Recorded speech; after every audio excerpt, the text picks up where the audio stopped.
Welcome, and thank you for being here.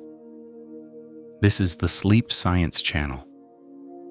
Many people arrive here with a tired body and a mind that is still quietly noticing things, especially patterns tied to emotion and meaning. That is often how reflection begins. One of those patterns is easy to recognize. Many men cry over soccer. They cry when a team loses, when a goal changes everything, when a season ends. These moments happen in public and are rarely questioned. The emotion is expected, even accepted. Yet the same men may go through their own lives without crying over their own disappointments, their relationships, or the feeling that something important never quite unfolded. This contrast is not really about the game. Research suggests it has more to do with where emotion is allowed to appear. Soccer provides a shared space where feeling can surface without explanation. The emotion belongs to the match, not to the person. Outside of that space, emotional expression often feels exposed or unsafe, and so it remains unspoken. Over time, observations indicate that this quiet separation between public emotion and private life can shape how men experience their own stories, often without realizing it. When emotion appears during a soccer match, it is usually described as simple passion. The explanation feels sufficient, so no deeper question is asked. Passion implies intensity without vulnerability. It suggests strength, commitment, loyalty. Crying in this context does not threaten identity because it is clearly linked to something external. The tears belong to the team, the moment, the shared experience. Psychology has long noted that emotion feels safer when it can be displaced onto something outside the self. In this way, soccer becomes a kind of emotional proxy. It carries feelings that might otherwise feel too personal, too exposed, or too difficult to explain. The body reacts, the eyes fill, the chest tightens, and yet the person does not have to say what any of it truly means.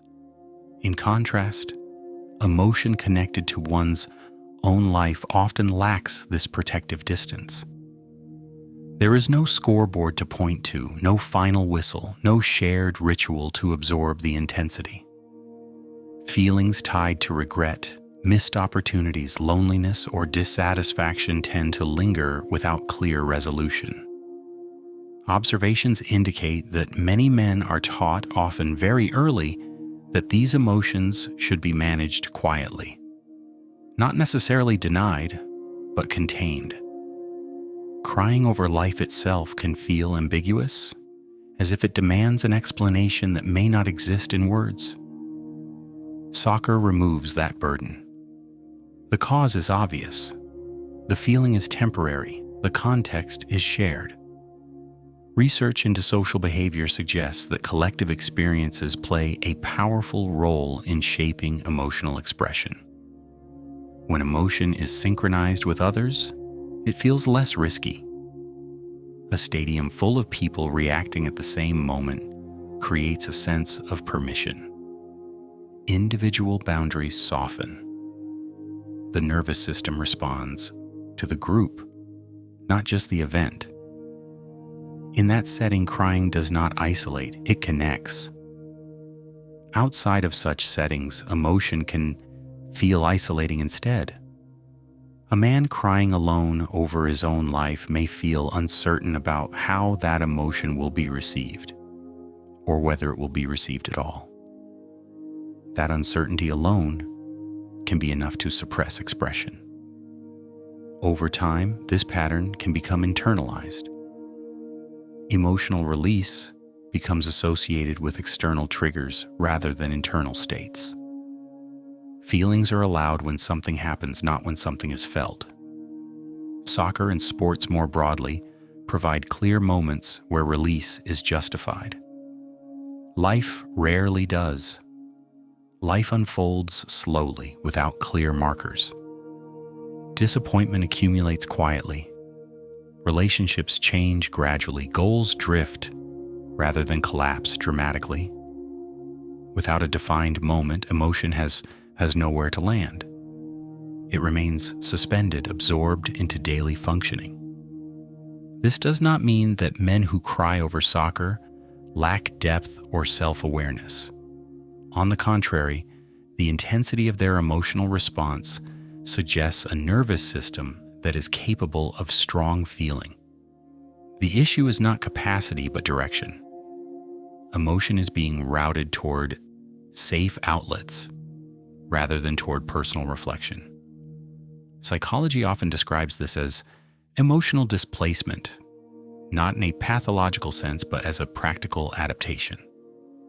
When certain emotions feel socially unsupported, they find expression where they are allowed.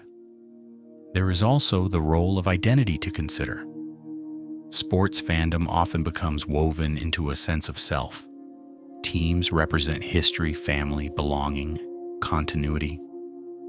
Crying over a team can feel like crying over something stable, something inherited, something larger than individual circumstance. Personal life, by contrast, can feel uncertain and fragmented. Crying over one's own life may feel like admitting failure or loss of control. Crying over a team feels like honoring connection. Observations across cultures show similar patterns. While the specific sport may change, the dynamic often remains. Collective rituals create emotional corridors where expression is guided and contained. Outside of those corridors, emotion becomes harder to navigate. This helps explain why the contrast feels so striking. It is not that men care more about soccer than about their own lives. It is that soccer offers a language for feeling that life itself often does not. As the years pass, this separation can subtly shape self-perception. Emotion becomes something that happens during events, not something that belongs to ongoing experience. Feelings related to work, relationships, aging, or unmet expectations are processed cognitively rather than emotionally. They are thought about, analyzed, rationalized, but they are rarely felt all the way through. Research suggests that when emotion is consistently bypassed in this way, it does not disappear. It simply changes form. It may emerge as irritability, restlessness, or a vague sense of dissatisfaction that is difficult to trace back to any single cause. Soccer, in this sense, does not create the emotion. It reveals it. The tears are not about the goal alone. They are about release. They are about a moment where the nervous system is finally allowed to respond without restraint. When the match ends, that permission often ends as well. Life resumes. Emotion returns to its quieter, more contained state. And the contrast remains, largely unexamined. As this pattern continues, it can become so familiar that it no longer stands out. Crying during sports feels normal. Crying about life feels unnecessary or indulgent. Yet both arise from the same human capacity to care, to attach meaning, to feel loss and hope. The difference lies not in the emotion itself, but in where it is allowed to surface. Another layer beneath this pattern has to do with predictability. Soccer offers a clear structure. There is a beginning, a middle, and an end. There are rules everyone agrees on. There is a final result that closes the emotional arc. Win or lose, the experience resolves itself. This matters more than it appears. The human nervous system tends to tolerate strong emotion, better when it knows that the emotion has a boundary. Tears during a match arrive, knowing they will not last forever. There will be a whistle, a walk home, a return to routine. Life emotions rarely offer that kind of closure. They stretch across years, sometimes decades, without a clear endpoint. crying over something that has no defined resolution can feel destabilizing, as if opening a door that may not close again. Because of this, many men unconsciously choose the safer option. They allow emotion where it feels contained and temporary. Observations indicate that this is not a deliberate decision. It happens gradually, reinforced by subtle social feedback. Emotional expression tied to sports is often met with camaraderie, humor, shared stories. Emotional expression tied to personal uncertainty is more unpredictable. It may be met with silence, discomfort, or an attempt to fix something that cannot easily be fixed. Over time, the nervous system learns which expressions are rewarded and which are not. There is also the question of language. Sports provide ready-made emotional vocabulary. Words like heartbreak, glory, devastation, and redemption are used freely and without self-consciousness. They are understood metaphorically, so they feel safe. Personal life often lacks such shared language. Saying that one feels empty, lost, or unfulfilled can feel overly dramatic or vague. Without words that feel acceptable, emotion stays internal. Soccer supplies the script. Life often does not. This difference can make emotional reactions during sports feel more intense than those during everyday life. It is not that the underlying feelings are stronger. It is that they are finally being expressed without friction. The body reacts fully when it senses permission. Heart rate increases, muscles tense, tears form. These are natural physiological responses. When similar responses begin to arise in personal contexts, they are often interrupted early. The reaction is dampened before it reaches awareness. Over time, this creates a familiarity with emotional intensity that is external and a distance from emotional intensity that is internal. Research into emotional regulation suggests that suppression does not eliminate feeling, but it does alter how it is experienced. Suppressed emotion often becomes diffuse. Instead of clear sadness or grief, it appears as numbness or fatigue. Instead of clear disappointment, it appears as cynicism or disengagement. These states are quieter, easier to carry, but also harder to resolve. Soccer, by contrast, allows emotion to be clear and short-lived. It flares and fades. Life emotions often smolder. This contrast can lead to a subtle misunderstanding of oneself. A man may believe he is not particularly emotional because he rarely cries about his own life, yet the tears during a match suggest otherwise. The emotional system is active and responsive. It simply operates within narrow channels. Understanding this does not require changing anything. It is simply an observation about how emotion finds pathways. There is also a generational aspect. Many men learned emotional behavior by watching others: fathers, uncles, coaches, public figures. Sports were often one of the few places where adult men showed visible emotion without shame. Those images leave an impression. They teach, without words, where emotion belongs. Personal vulnerability, by contrast, was often absent or hidden. The pattern repeats, not because it is chosen, but because it is inherited. As life progresses, the gap between external emotion and internal experience can widen. Responsibilities increase, roles solidify. There is less perceived space for emotional exploration. Soccer remains unchanged. The rules are the same. The rituals repeat. It continues to offer a familiar release. Life continues to evolve, becoming more complex and less easily framed. Emotion tied to life becomes quieter, less visible, but not less present. At times, this imbalance surfaces indirectly. A loss in sports may trigger a reaction that feels disproportionate to the event itself. The intensity surprises even the person experiencing it. From a psychological perspective, this can happen when multiple layers of unexpressed feeling converge in a single permitted moment. The match becomes a focal point, but it is not the sole source of the emotion. It simply provides the opening. Seen this way, crying over soccer is not trivial. It is meaningful. It reveals where emotional expression is still alive and accessible. It shows that feeling has not disappeared, even if it has been redirected. The contrast with personal life is not a failure, but a reflection of how emotional pathways have been shaped over time. As this understanding settles in, the BUR topic does not demand action or resolution. It simply invites quiet awareness. The observation itself is enough.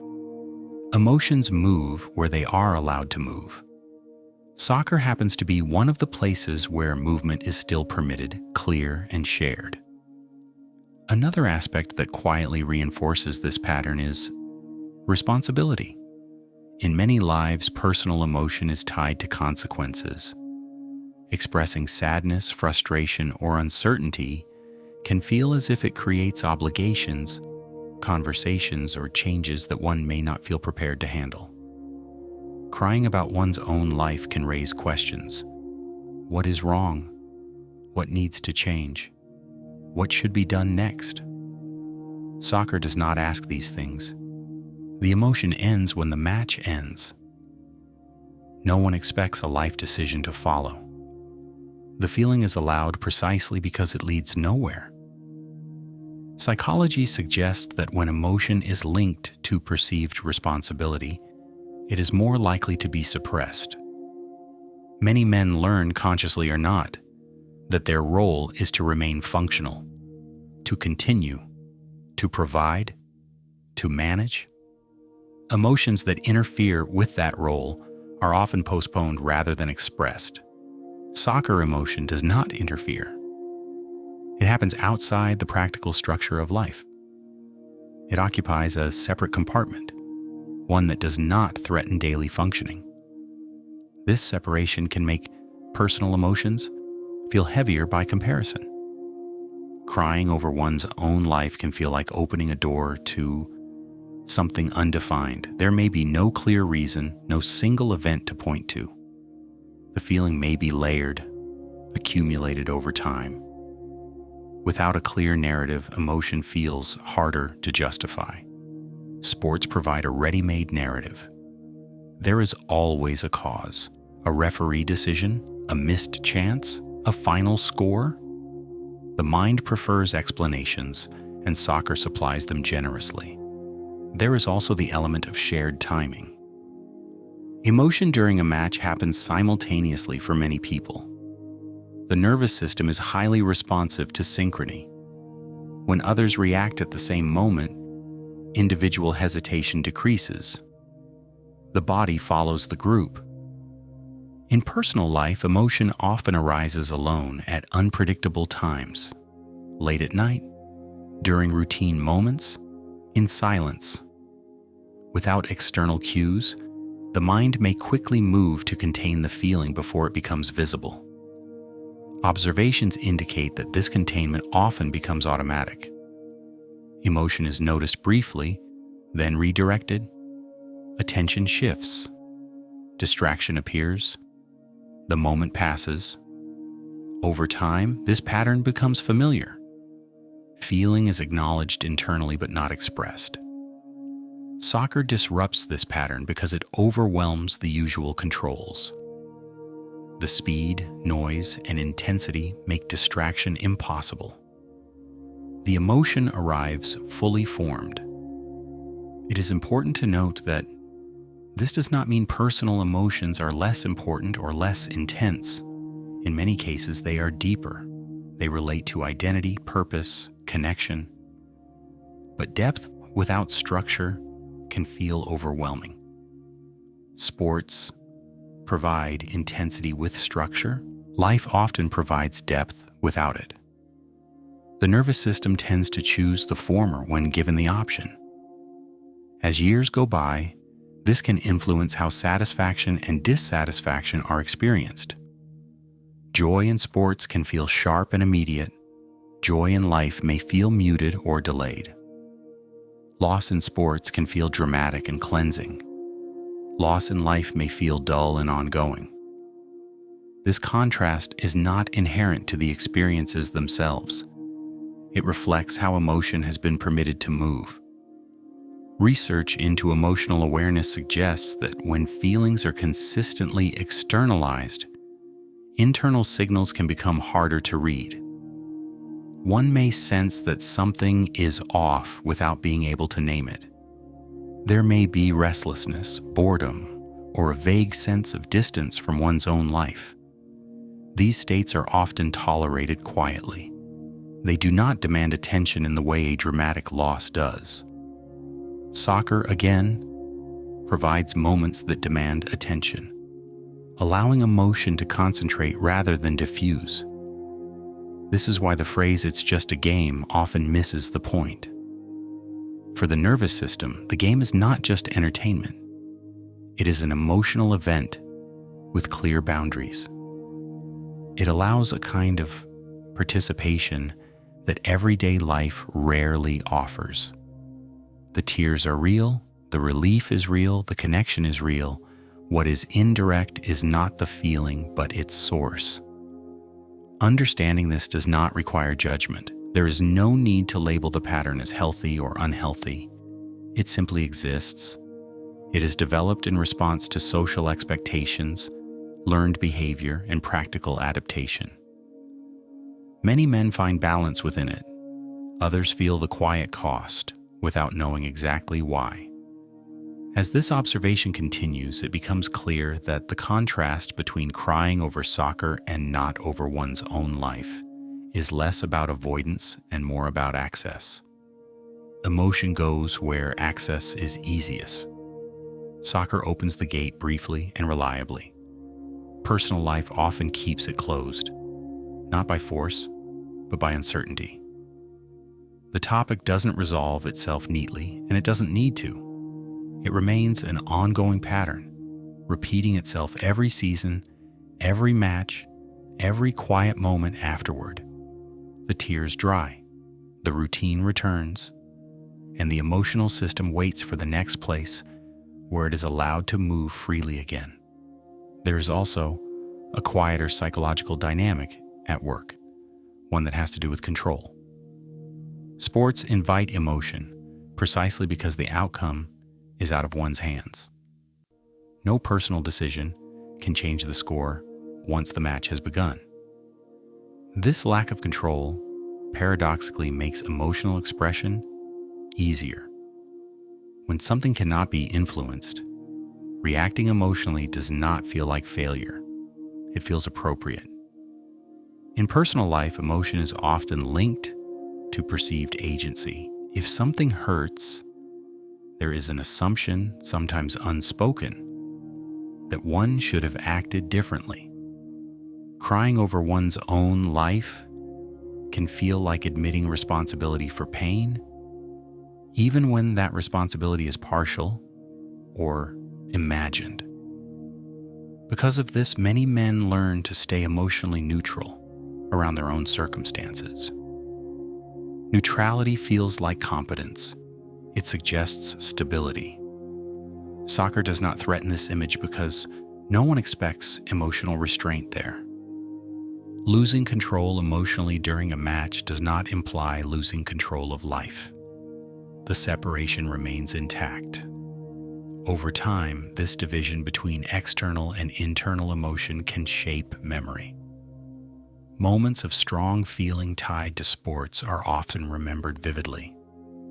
They stand out as emotional landmarks. Personal life, even when significant events occur, may be remembered more vaguely. Not because it mattered less, but because the emotional response was muted at the time. Memory tends to follow emotion. where feeling is strongest. Memory leaves the deepest trace. This can create the impression later on that sports provided more meaning than life itself. In reality, it provided more emotional visibility. Life may have been rich, complex, and demanding, but much of its emotional content passed quietly, without ceremony. Soccer offered ceremony. It offered moments that were marked, shared, and remembered. There is also the role of permission granted by culture. In many societies, male emotional expression is tightly regulated. Strength is associated with composure. Vulnerability is often reframed as something that should be brief, controlled, or justified. Sports culture temporarily suspends these rules. Emotion becomes part of the performance. It is expected, even encouraged.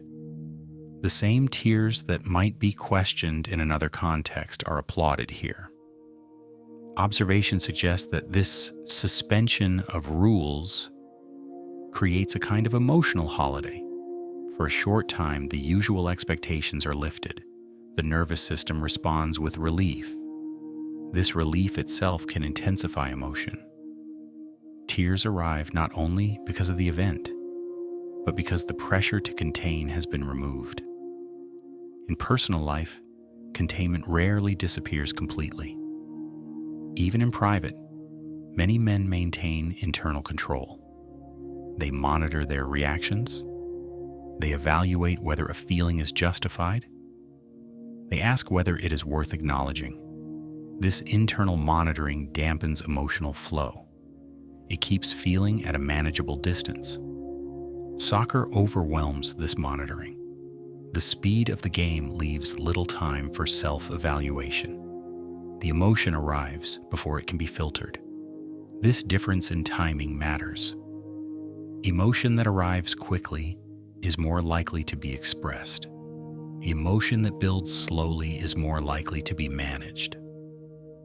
Life tends to generate slow emotion. Sports generate sudden emotion. The nervous system treats these differently. As this pattern repeats over years, it can subtly influence expectations about where meaning resides. High points are associated with external events. Internal experiences feel flatter by comparison. This does not mean that internal life is empty.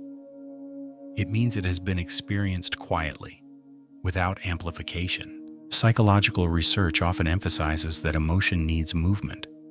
When it moves, it changes. When it remains static, it can become heavy. Soccer provides movement. It accelerates feeling, then releases it. Personal life often lacks such acceleration. Feelings linger, unresolved, but also unexpressed. They fade into the background, becoming part of the emotional climate rather than a distinct weather event. This helps explain why some men feel surprisingly affected by the end of a season, or the retirement of a player, or the loss of a long-supported team. These events mark the loss of a reliable emotional outlet. They remove a structure that quietly supported emotional expression. The reaction may feel disproportionate, but it reflects the significance of that structure. Seen this way, soccer is not a distraction from life. It is a parallel emotional system. It carries feelings that life itself has not provided space for. The contrast between crying over a match and not over one's own story becomes less puzzling when viewed through this lens. Emotion flows where the channels are widest. As this understanding settles, it does not ask for change. It simply offers clarity.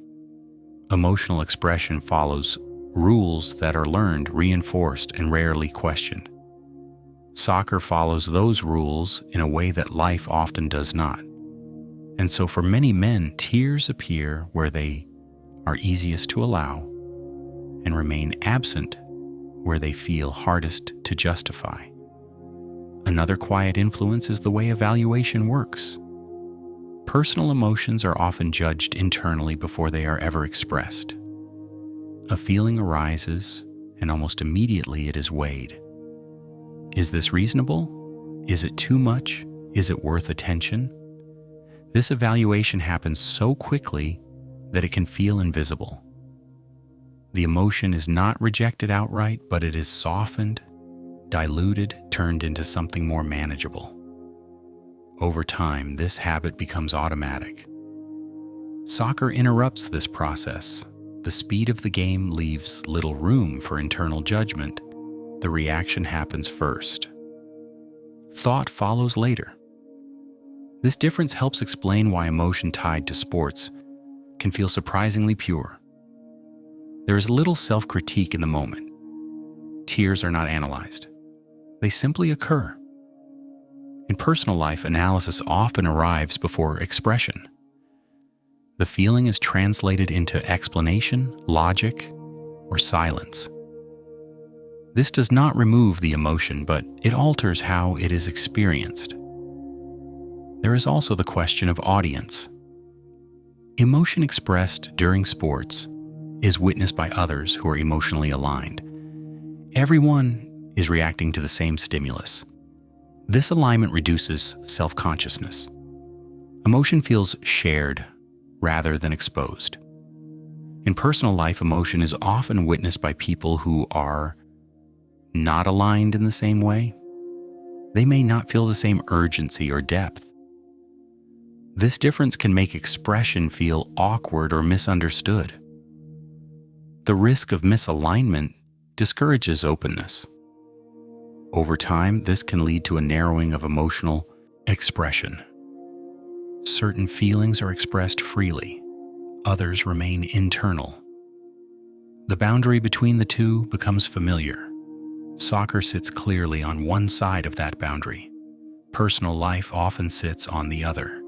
The division feels natural because it has been reinforced repeatedly. Psychology also points to the role of narrative safety. Sports provide stories that are already culturally validated. Heroes, losses, comebacks, injustice, redemption. These narratives are understood without explanation. When emotion attaches to them, it feels legitimate. Personal life narratives are less standardized. They are messy, ambiguous, unfinished. Attaching strong emotion to them can feel risky because there is no agreed-upon interpretation. Soccer offers clarity. Life offers complexity.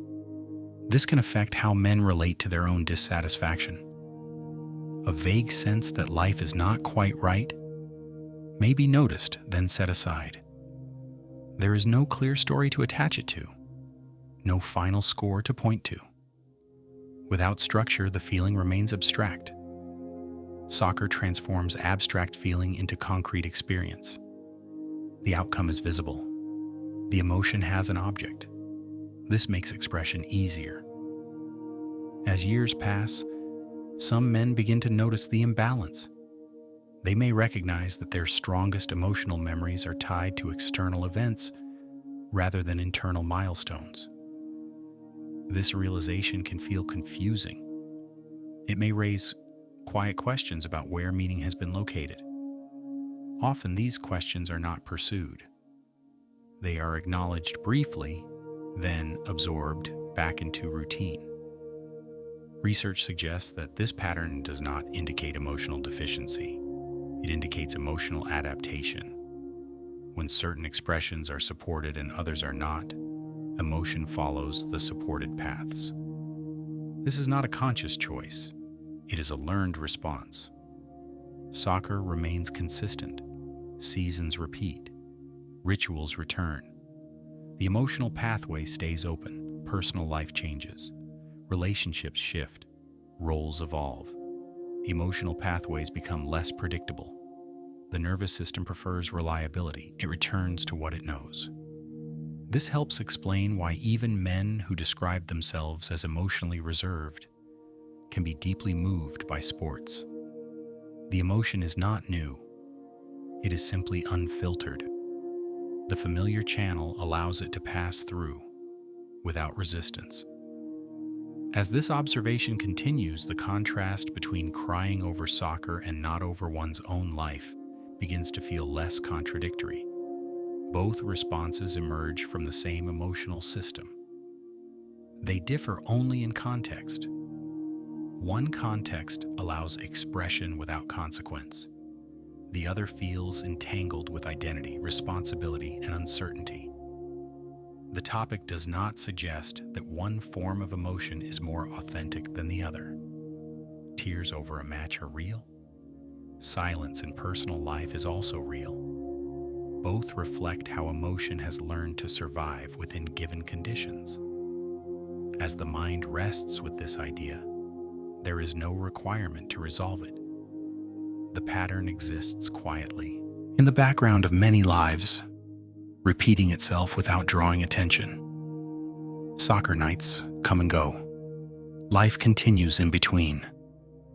Emotion moves where it can, waiting patiently for the next moment when expression feels permitted again. When people notice that men cry over soccer but rarely over their own lives, it is often said lightly, almost as a joke. But the pattern itself is quiet and consistent, and it points to something deeper than preference. It is not about what matters more. It is about what feels safe to feel. A soccer match is external. It has rules, timing, and an ending. Your own life is internal, ongoing, and unfinished. That difference alone changes how emotion is handled. In everyday life, feelings often arrive without clear shape. A heaviness in the chest while driving home. A sense of irritation that does not belong to the present moment. A quiet disappointment that has no obvious cause. These experiences are difficult to explain even to oneself. They do not come with a clear story attached. When a feeling cannot be easily named, it is often postponed. Not dismissed, but delayed. Soccer emotions are already named. Everyone knows what heartbreak means in that context. Everyone knows what joy or injustice looks like on a field. The language is ready before the feeling arrives. Psychology suggests that emotional expression depends not only on intensity but on expectation. Many men grow up absorbing the idea that steadiness equals reliability. This is rarely taught directly. It is learned through observation. The men who are praised are the ones who keep going, the ones who do not make their inner life visible. Over time, this becomes a habit of posture rather than a conscious rule. The body learns to stay composed even when emotion is present. Soccer temporarily suspends that posture. During a match, the rules shift. Shouting becomes acceptable. Visible distress becomes normal. Tears do not signal weakness, they signal involvement. Passion in this setting sounds active and strong. It does not suggest helplessness or need. This framing matters because many men are not afraid of feeling itself. They are wary of what feeling might imply. Personal tears can imply vulnerability, confusion, or a need for support. Soccer tears imply loyalty and care without obligation. The body, however, does not separate emotions into categories. It reacts to meaning. Anticipation raises the heart rate. Sudden loss tightens the muscles. Release follows intensity. In a context where release is permitted, the body takes it.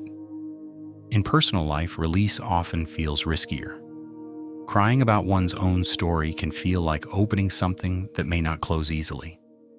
Soccer offers a clear boundary. The whistle blows. The moment ends. Life does not offer that certainty. This is why it can appear that soccer matters more. What often matters more is containment. A match holds emotion the way a container holds liquid. Personal life can feel like pouring water into open space. The feeling spreads instead of resolving. For many men, that lack of containment makes expression feel overwhelming rather than relieving. There is also belonging. Sports allow closeness without direct intimacy. Sitting beside others, sharing reactions, feeling part of something larger, all without having to speak about oneself. This is a rare form of emotional connection that doesn't require self-disclosure. Personal life closeness often does. It asks for words, for explanation, for exposure. Soccer allows feeling without translation. When men cry during a match, the tears are rarely only about the game. They are about permission. Permission to feel deeply without needing to justify it. Permission to react without being evaluated. Permission to release pressure that has been held quietly elsewhere. The relief afterward is real, regardless of the result. Anger and tears often sit close together in sports for this reason. Both discharge energy. In daily life, that energy is often redirected into work, distraction, silence, or restlessness. And soccer concentrates it into a single moment. The culture approves the channel, so the body uses it. The phrase, "not over their own lives," does not mean that men do not feel sadness about their lives. It means the sadness is often spread thin. It becomes fatigue. It becomes a vague sense of dissatisfaction. It becomes something lived with rather than expressed. Soccer turns diffuse feeling into a single visible event. This is not a flaw. It is an adaptation. Emotion moves where it is allowed to move. When words feel unavailable, the body finds rituals.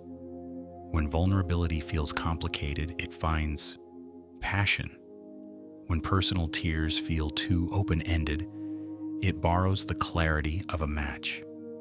As this narration continues, we can keep observing how these emotional pathways form, how they are reinforced, and how the contrast between public tears and private silence quietly shapes a man's relationship with his own life. Not in dramatic moments, but slowly across ordinary days. As this pattern repeats across years, it begins to feel natural, almost invisible. Crying over soccer does not register as unusual, while crying over one's own life can feel out of place, even inappropriate. This contrast is rarely questioned because it is reinforced quietly, through reactions that are subtle rather than explicit. A man who cries during a match is often met with recognition or humor. A man who cries about his own uncertainty may be met with discomfort, silence, or a quick attempt to move on. These responses teach without instruction. Emotion over time becomes contextual rather than internal. It is not that feelings disappear. They are simply assigned to environments where they feel safest. Soccer becomes one of those environments because it is predictable. The rules do not change. The ritual repeats. There is always another match, another season, another chance for a release. Life, by contrast, feels less repeatable. Its emotional moments do not follow a schedule. They arrive unexpectedly and often without resolution. Psychological observations suggest that when emotion lacks timing, it is harder to express. A loss in sports happens at a clear moment. A loss in life may unfold gradually. A relationship fades, a sense of purpose weakens, a dream quietly expires. There is no single point where emotion is invited to appear. Without an invitation, it often stays contained. Many men learn to convert this containment into functionality. They focus on tasks, they stay busy, they keep moving forward. This is not avoidance in the dramatic sense, it is efficiency. Life demands continuity. Emotion that interrupts continuity is postponed. Soccer does not interrupt life. It exists alongside it, separated in time and space. This separation makes emotional expression feel harmless. Over time, the emotional system adapts to this arrangement. Strong feeling becomes associated with external events. Internal states become quieter, flatter, more muted. This can lead to the impression that one's own life is emotionally uneventful, even when it is not. The emotion is present, but it is diffuse. It has no stage. Sports provide a stage. They concentrate attention. They amplify stakes. They simplify outcomes. This amplification makes emotion feel justified. Crying feels proportional to the event, even when the intensity surprises the person experiencing it. The surprise often comes from the release itself, not from the cause. There is also a sense of safety in shared loss. When a team loses, the loss is collective. No one is singled out. Responsibility is spread thin. In personal life, loss can feel isolating. Even when others are involved, the experience feels personal. Crying about it can feel like standing alone with one's vulnerability exposed. Soccer protects against that exposure by dissolving the individual into the group. This group aspect also shapes memory.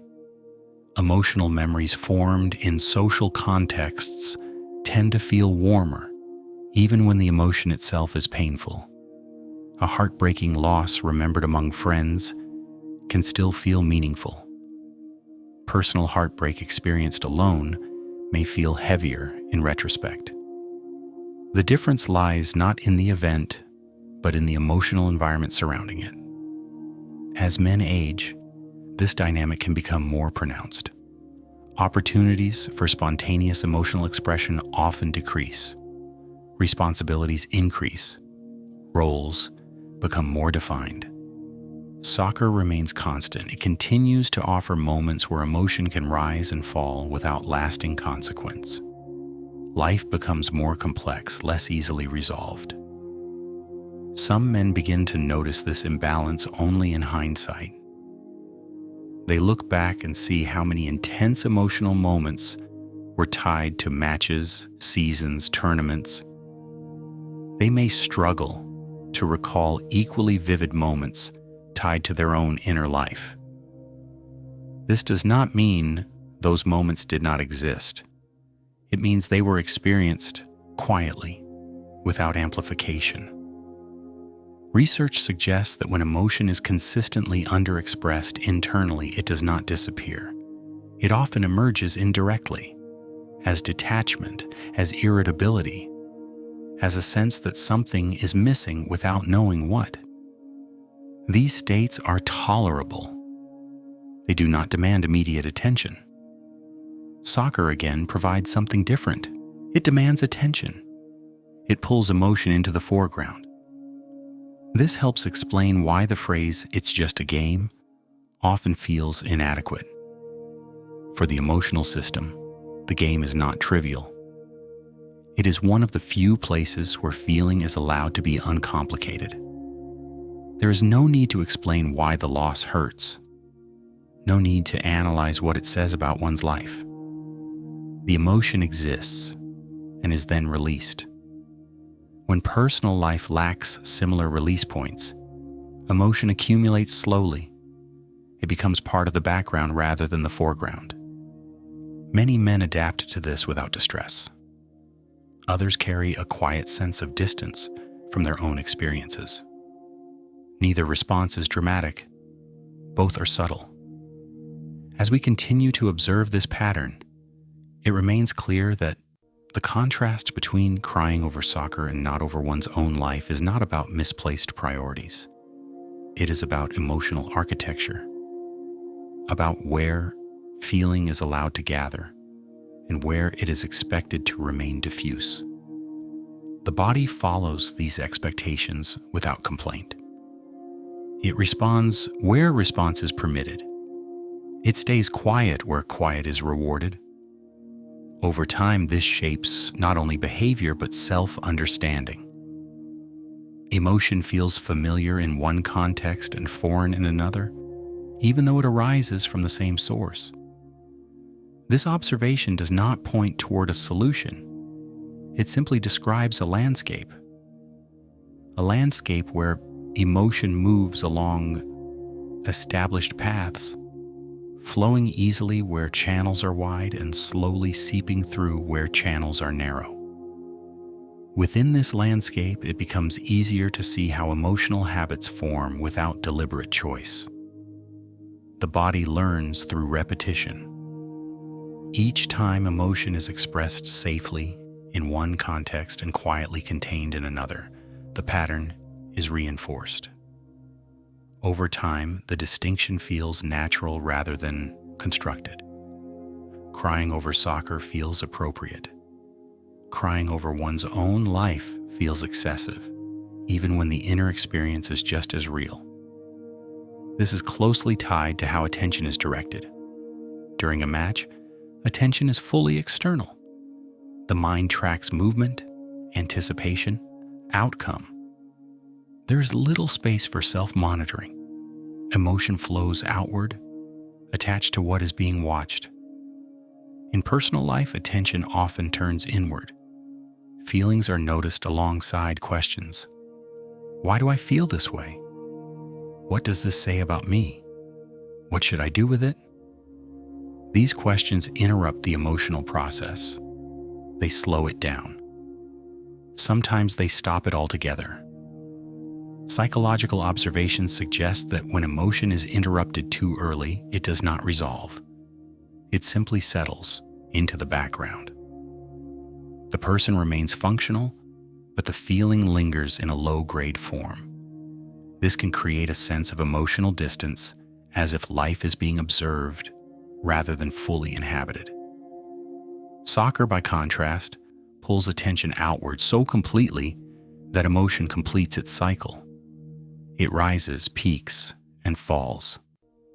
There is also the issue of legitimacy. Emotion tied to sports is widely considered legitimate. It does not need justification.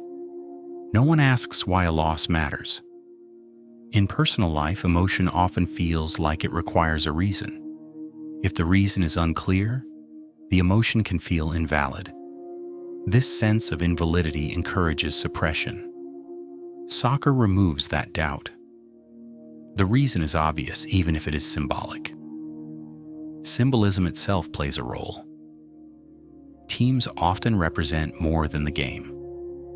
They stand for history, place, family memory, continuity. Supporting a team can be one of the few long-term emotional commitments that does not require personal explanation. Crying over a team can feel like honoring something enduring. Personal life, by contrast, may feel fragmented. Relationships change. Roles shift. What once mattered may no longer feel accessible. Emotion tied to these changes can feel unanchored. This anchoring effect is important. Emotion feels easier when it attaches to something stable. Soccer offers that stability. Even when teams lose, the structure remains. There will be another season, another chance. Life does not always offer such reassurance.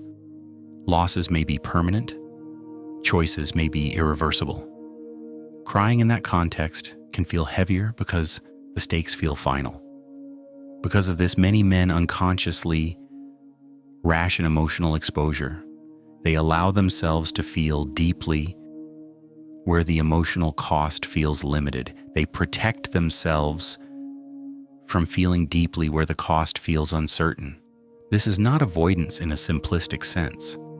It is regulation. The nervous system seeks balance, not intensity. Over time, this regulation shapes emotional range. High-intensity emotion becomes associated with external events. Internal experience becomes flatter by comparison. This does not mean inner life is empty. It means it is quieter. It moves slowly. It lacks the peaks and valleys that make emotion visible. Some men describe this state as feeling steady but distant. Others do not notice it at all. It simply feels like adulthood. Responsibilities are met. days pass. Emotional life continues in the background. Soccer nights punctuate this rhythm, offering moments where feeling briefly comes forward. The contrast between these moments can feel striking when noticed. Tears that arrive easily for a match may feel unreachable in personal moments of loss or confusion. This can lead to self-judgment. Why can I cry over this but not over that? The question itself often goes unanswered because it feels uncomfortable. It challenges assumptions about what should matter. From a psychological perspective, the answer is not about importance. It is about access. Emotion follows the path of least resistance. It moves where it is invited, where it feels contained, where it does not threaten identity or stability. Soccer offers all of these conditions at once. As this understanding settles, the pattern becomes less puzzling. The tears are not misplaced. They are simply located where expression feels possible. The absence of tears in personal life does not mean absence of feeling. It means feeling has adapted to a different environment. This observation does not suggest that emotional life is incomplete. It suggests that it has been shaped by context, expectation, and repetition. The same emotional system responds differently depending on where it finds itself. On the field, it moves freely. In everyday life, it moves quietly. As the narration continues, this quiet movement remains present beneath the surface, steady and ongoing, much like the rhythms of daily life itself, where emotion does not disappear but waits patiently for the moments when it can surface without resistance. As this pattern settles into adulthood, it often becomes self-sustaining. Emotional expression narrows, not because feeling fades, but because the conditions for expression become more specific. Soccer remains one of the few places where those conditions reliably exist. The setting is familiar, the rules are known, the emotional stakes are intense but contained. Over time, the body learns to associate release with this context, and the association strengthens through repetition. Personal life rarely offers the same clarity. Its emotional signals are mixed. Satisfaction and regret often coexist. Pride may sit beside disappointment. Gratitude may appear alongside longing. These blended states are harder to express because they resist simple interpretation. Crying over a match does not require interpretation. Crying over one's own life often does. The mind hesitates when meaning is unclear. This hesitation is not purely cognitive. It is physiological. The nervous system responds to cues of safety and predictability. In a stadium or living room during a match, those cues are abundant. Noise, shared focus, collective reaction. The environment signals that strong reaction is acceptable. In personal moments, the environment is often quiet. There are fewer cues. The nervous system remains cautious. Over time, this caution can become habitual. Emotion is noticed, then softened. The body stays composed. The person remains capable, present, functional. This ability is often praised. It becomes part of identity. Being someone who handles things, who keeps going, who does not fall apart. Soccer does not threaten this identity because the emotional response is clearly situational. It does not imply fragility. It implies commitment. There is also an important distinction between temporary vulnerability and ongoing vulnerability. Crying over a match is temporary. It ends quickly. Crying over one's own life can feel like acknowledging something ongoing, a dissatisfaction that has no clear solution, a loss that cannot be reversed. This ongoing quality makes personal emotion feel heavier. It is easier to avoid opening that door than to step through it without knowing where it leads. Because of this, many men develop a form of emotional compartmentalization. They feel deeply but selectively. Certain emotions are allowed full expression in specific settings. Others are managed quietly. This does not require conscious effort. It becomes automatic. The body recognizes which emotions belong where. Soccer fits neatly into this system. It offers high emotional return with low personal risk. The feelings are intense, but they do not demand self-examination. They do not challenge life choices. They do not require vulnerability beyond the moment. Once the match ends, identity remains intact. In personal life, emotion often feels more consequential. Expressing sadness may raise questions about direction. Expressing regret may invite reflection on past choices. Expressing emptiness may challenge assumptions about fulfillment. These implications can feel destabilizing. The nervous system responds by keeping emotion contained. This containment does not eliminate feeling. It changes its texture. Emotion becomes less acute and more ambient. It shows up as tiredness, restlessness, or a low-level dissatisfaction that does not attach itself to a single cause. These states are easier to live with because they do not demand immediate attention. They become part of the background noise of life. Soccer cuts through that background noise. It demands attention. It concentrates feeling into a single point. The relief afterward can feel surprising. The body releases tension that has been accumulating quietly. The person may not consciously connect this relief to other parts of life, but the effect is felt. This is why the emotional reaction to sports can sometimes feel disproportionate. The intensity does not always match the objective importance of the event. But emotional intensity is not measured by importance alone. It is measured by contrast. When emotion has been held back for long periods, any allowed release can feel amplified. As men move through different stages of life, this dynamic may shift slightly, but it rarely disappears. Responsibilities change. Priorities adjust. Soccer often remains a constant. It continues to provide a familiar emotional rhythm: anticipation, tension, release, resolution. Life, meanwhile, continues to offer fewer clear resolutions. Some questions remain unanswered. Some desires remain unmet. Some losses are absorbed rather than resolved.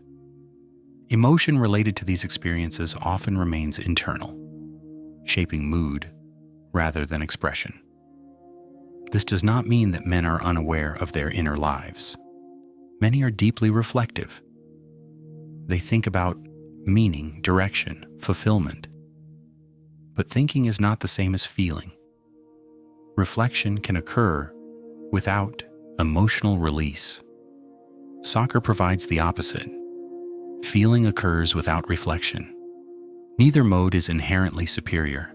They serve different functions. But when one mode dominates, the contrast becomes visible. Tears appear easily in one context and rarely in another. The difference invites curiosity. As the narration continues, this curiosity remains gentle. It does not ask for answers. It simply observes how emotional systems adapt to the environments they inhabit.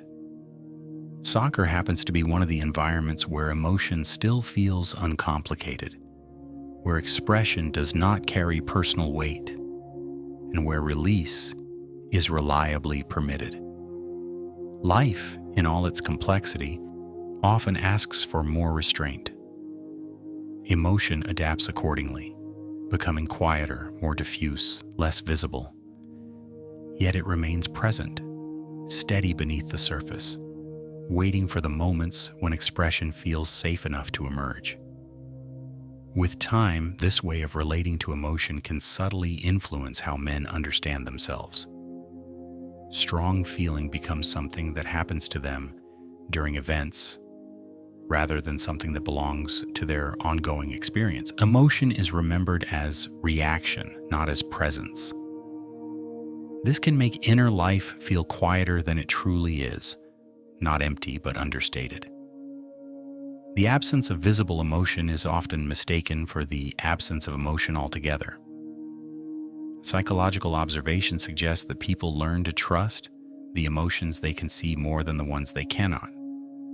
Tears during a match are undeniable. They are clear evidence of feeling. Quiet dissatisfaction during daily life is easier to dismiss. It does not announce itself. It blends into routine. Over time, this can lead to a subtle imbalance in how meaning is assigned. External events feel emotionally real. Internal experiences feel abstract. Soccer reinforces this because it repeatedly confirms that emotion has a place, but only in certain contexts. Each match provides another opportunity to feel intensely without explanation. The repetition matters. Repeated emotional release strengthens the association between the context and the feeling. The body learns that this is where expression belongs. Other contexts remain emotionally underdeveloped by comparison. There is also an element of rehearsal. Sports allow people to practice emotional response in a contained way: anticipation, disappointment, hope, loss, relief. These emotions are experienced regularly but without personal consequence. Life emotions are practiced less often because they feel riskier. Without practice, expression feels unfamiliar. Unfamiliarity increases hesitation. This hesitation can show up in moments when personal emotion does begin to surface. The feeling may arrive, but the body does not know what to do with it. The reaction feels awkward or incomplete. Tears do not come easily. Words feel insufficient. The moment passes without release. Soccer does not have this problem. The script is well known. The body knows how to respond. Over years, this difference can shape emotional confidence. Feeling strongly about external events feels normal. Feeling strongly about oneself feels uncertain. This does not mean that personal life lacks meaning. It means that meaning has been experienced quietly, without the reinforcement of expression. Some men describe this as feeling present, but not deeply moved by their own lives. Others describe it as a sense of emotional flatness that they cannot quite explain. These descriptions often coexist with intense emotional reactions to sports, music, or films. The pattern remains consistent. Emotion finds expression where it feels permitted. From a psychological perspective, this permission is shaped by expectation rather than intention. Few men consciously decide not to cry about their lives. They simply learn over time that doing so feels complicated. Soccer removes complication. It offers a clear focus. The feeling has a direction. It flows outward, not inward. There is also the matter of permanence. Personal life emotions often feel permanent. They are tied to long-term circumstances. Crying about them can feel like acknowledging something that will not easily change. Sports emotions feel temporary. Even devastating losses are followed by another season. This impermanence makes expression feel safer. Because of this, many men reserve their deepest emotional reactions for things that do not define them personally. Soccer loss does not reflect on one's worth or choices. Life dissatisfaction often feels personal. The nervous system protects against that exposure by limiting expression. As this pattern continues, it can shape emotional memory. The strongest emotional memories may cluster around matches, tournaments, seasons. Personal milestones may feel emotionally muted by comparison. This does not mean they were unimportant. It means the emotional response was managed rather than released. Over time, this management becomes efficient. Emotion is kept at a level that allows life to continue smoothly. The cost of this efficiency is subtle, a reduced sense of emotional vividness in everyday life. Soccer temporarily restores vividness. The contrast can be striking when noticed. This observation does not suggest that something is missing in a dramatic sense. It suggests that emotional life has been organized around what feels manageable. Soccer fits neatly into that organization. Personal life often does not. As this narration continues, the focus remains on observation rather than evaluation. The pattern does not need to be changed to be understood. It simply exists, repeating itself quietly, shaping how emotion moves, where it gathers, and where it remains diffuse. The tears that appear during a match and the silence that follows in everyday life are part of the same system. One is visible, the other is not. Both reflect how emotion adapts to the spaces it is given, flowing easily where channels are clear, and moving slowly where they are not. As this way of experiencing emotion continues, it often blends so smoothly into daily life that it no longer feels like a pattern at all. It simply feels like how things are. Soccer nights are remembered vividly. Ordinary days blur together. Emotion feels sharp in one place and muted in another. The contrast rarely calls attention to itself because it has been present for so long. One reason this contrast persists is that emotional expression in personal life often feels inefficient. It does not lead to quick relief. It does not offer resolution. Crying about one's own life may bring questions rather than answers. It may open reflections that take time to process. In a culture that values forward movement, efficiency becomes a quiet priority. Soccer emotion is efficient. It rises, releases, and ends. Life emotion lingers. Because of this, many men develop a habit of staying slightly ahead of their feelings. They notice emotion early and adjust before it becomes overwhelming. This skill is useful. It supports stability. But it also means that emotion rarely reaches the surface. Soccer bypasses this early adjustment. The speed and intensity of the game overwhelm the usual monitoring. Emotion arrives before it can be redirected. Over time, the body comes to associate this kind of unfiltered feeling with external triggers. Internal triggers are handled differently. They are slowed down, translated into thought, or absorbed into routine. This difference can make internal life feel quieter, even when it is emotionally rich beneath the surface. There is also the issue of self-image. Many men hold an implicit image of themselves as capable, composed, and reliable. This image is rarely questioned because it is rewarded socially. Expressing strong emotion about personal uncertainty can feel like stepping outside that image. Soccer emotion does not challenge it. It fits within a culturally accepted version of masculinity that allows passion without vulnerability. This distinction matters because identity shapes behavior. People tend to express emotions that align with how they see themselves. If vulnerability feels incompatible with identity, it is avoided. If passion feels compatible, it is embraced. Soccer provides a form of passion that feels safe and recognizable. As years pass, this alignment between identity and expression becomes tighter. The range of acceptable emotion narrows. This does not happen abruptly. It happens gradually, through countless small moments of choice and reinforcement. Emotion that fits is expressed. Emotion that does not fit is managed quietly. Some men eventually notice a sense of distance from their own emotional experience.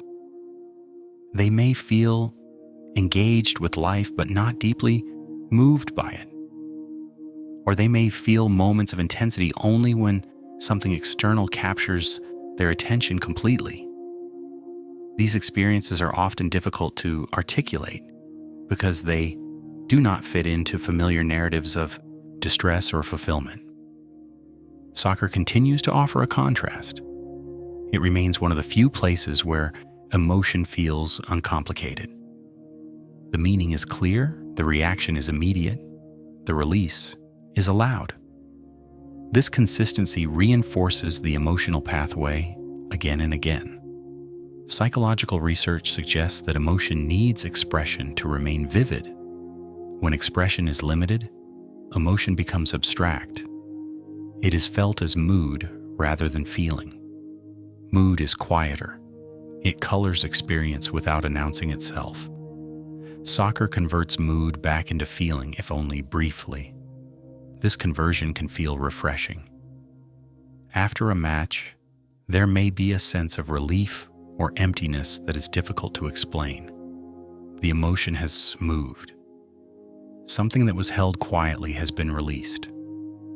The person may not connect this to their own life at all. The relief simply exists. As this pattern repeats, emotional life becomes divided into compartments. One compartment holds vivid, intense feeling tied to external events. Another holds quieter, ongoing feeling tied to personal experience. The compartments rarely mix. This separation feels normal because it has been practiced for so long. It is important to note that this does not imply emotional immaturity or avoidance. It reflects adaptation. People learn to feel in ways that allow them to function within their environment. Soccer fits neatly into that environment. It provides emotion without consequence. Life often does not. As the narration continues, the focus remains on observing how this emotional architecture forms and sustains itself. There is no need to dismantle it or improve it. Understanding alone is enough. Patterns become less mysterious when they are seen clearly.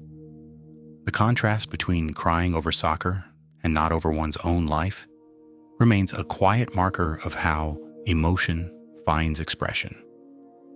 It points not to misplaced priorities, but to learned pathways. Emotion flows where it can move freely and rests where movement feels uncertain. This understanding settles gently without demanding action or change. It simply remains present, like background awareness, accompanying the listener as attention softens and thoughts become less distinct, allowing the mind to drift where it needs to go next. As attention rests on this pattern a little longer, it becomes clear that it does not exist in isolation. It is woven into everyday habits of attention, language, and silence. Emotion tied to personal life is often processed internally, through thinking rather than feeling. It becomes something to understand, rather than something to experience fully. Soccer emotion moves in the opposite direction. It is experienced first and understood later, if at all. This difference changes how emotions are integrated. Feelings that are thought about tend to become narratives. They are explained, justified, placed into context. This can be useful, but it also distances the person from the raw sensation of the emotion itself. Feelings that are simply experienced tend to resolve more quickly. They complete their cycle without requiring explanation. Soccer allows this completion. Life often does not. Over time, this can affect how emotional confidence develops. Confidence here does not mean intensity, but familiarity. The more often an emotion is expressed openly, the more familiar it feels.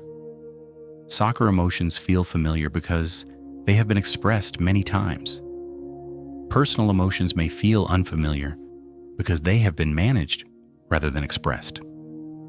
Unfamiliarity creates hesitation. Hesitation limits expression. The cycle continues quietly. There is also the influence of comparison. Sports emotion is easily compared with others. Everyone reacts together. One can see that their response is similar to those around them. This comparison reassures. Personal emotion lacks this reference point. It can feel exaggerated or insufficient because there is nothing to compare it to. Without comparison, people often doubt their own emotional responses. This doubt reinforces containment. Emotion that is doubted is less likely to be expressed. Soccer removes doubt. The context confirms the feeling. The crowd reacts. The commentary reacts. The narrative supports the emotion. Personal life rarely offers such confirmation. As years pass, this pattern may shape how men talk about their lives. They may speak fluently about teams, seasons, matches, and moments. The language is rich and detailed. When speaking about their own inner experiences, language may be sparse. The words feel less available. This difference is not about interest. It is about rehearsal. One story has been told many times, the other has not. Psychological observations suggest that what is not spoken tends to feel less real, even when it is deeply felt. Silence does not erase emotion, but it changes its texture. It becomes internal, private, harder to grasp. Soccer emotion is spoken, shouted, shared. It gains solidity through expression.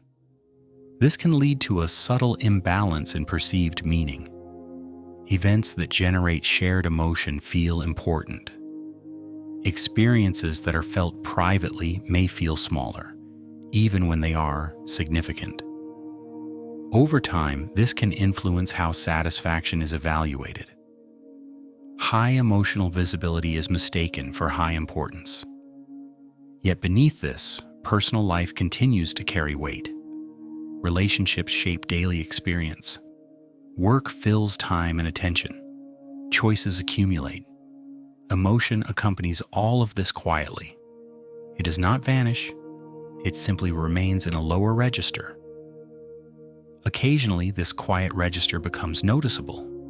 In moments of stillness, there may be a sense of something unexpressed.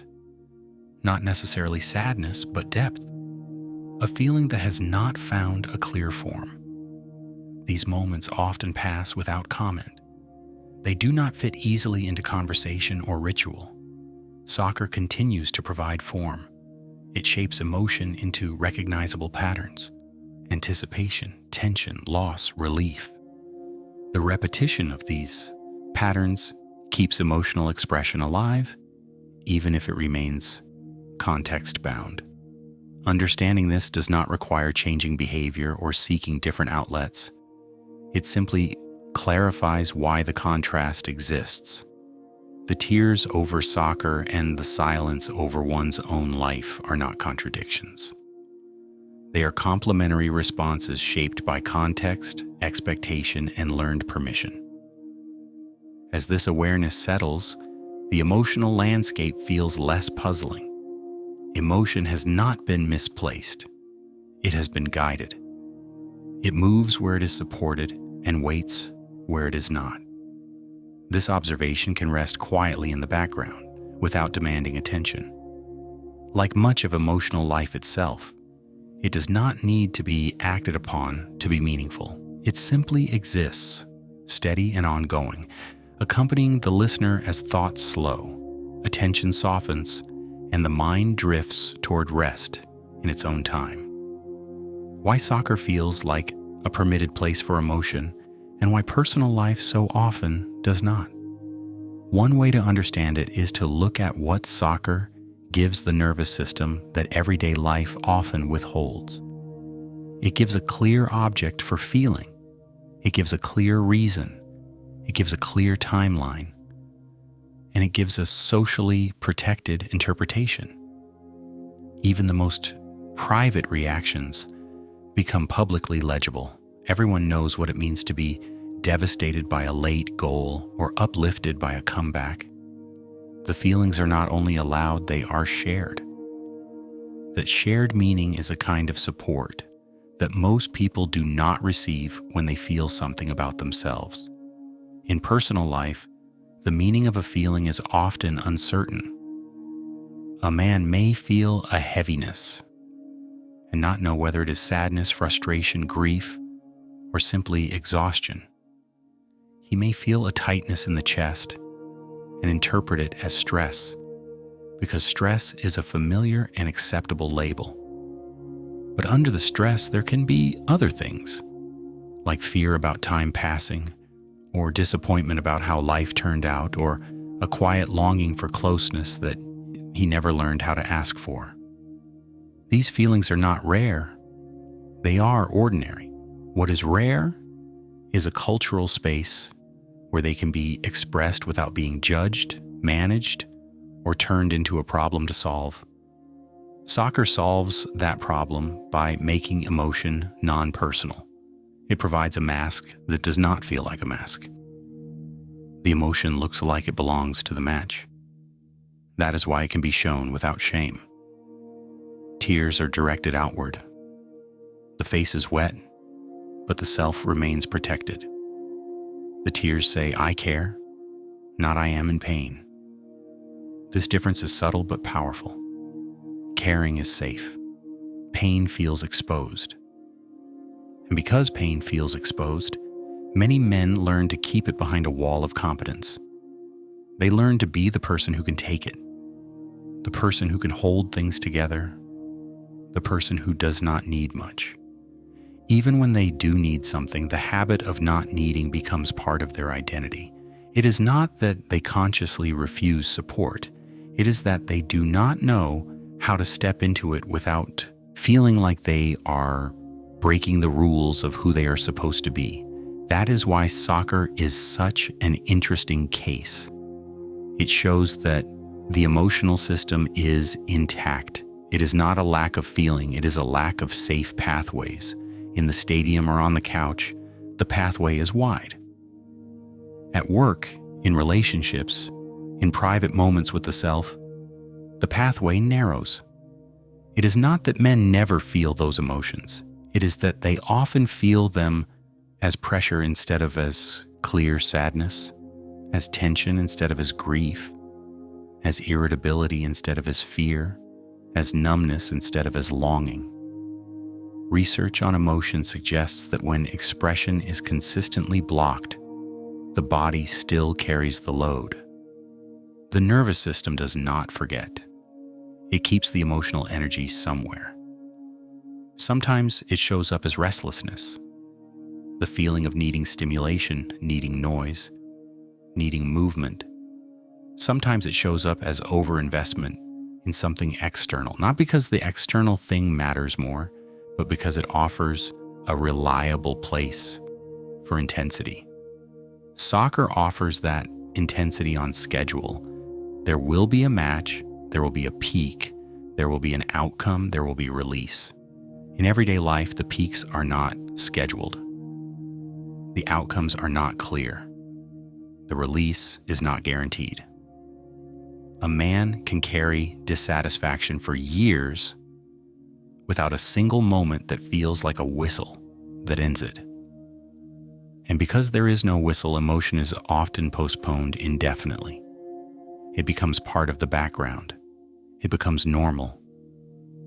The man may say he is fine, and he may mean it, because the baseline has shifted. Fine becomes a form of endurance. Soccer emotion breaks that endurance for a moment It offers a different baseline. It says you can be intense. You can care visibly. It gives the body permission to loosen, and the body takes it because the body has been waiting for it. This is why the tears can come quickly and feel surprising.